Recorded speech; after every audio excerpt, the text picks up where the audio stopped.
পটলের খোসার ভর্তাটা অনেকেরই কাছে অনেক পছন্দ, আবার অনেকেই ভাবেন যে কি এটা কি খাওয়ার জিনিস। আসলে যারা খায় তারা জানে যে পটলের খোসার ভর্তাটা কি মজা হয়।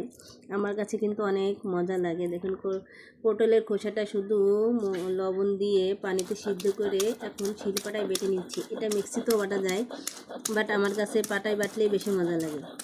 এখন আমি পটলের খোসাটা বেটে নিব।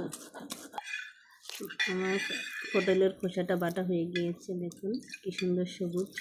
এখন মরিচ, রসুন এবং সামান্য চিংড়ি শুটকি দিয়ে বেটে নিচ্ছি।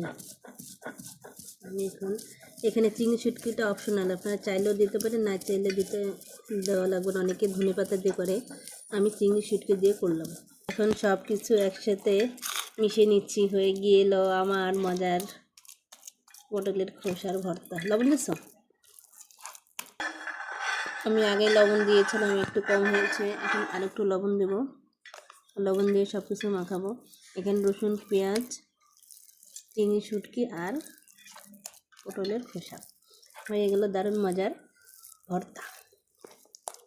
দেখুন অনেকে তেলে ভেজে নেয়, এরপরে আমি তেলে ভেজে মাঝে মাঝে আবার এরকম কাঁচাও খাই। কাঁচাটাই বেশি মজা লাগে, ভাজলে ঘ্রাণটা বেশি থাকে না। আপনারাও ট্রাই করতে পারেন। গোল করো। সুন্দর মজার পটলের ভর্তা, পটলের খোসা আর কি, অনেকে পটল সহ দেয়, আমি শুধু খোসা দিয়েই করি।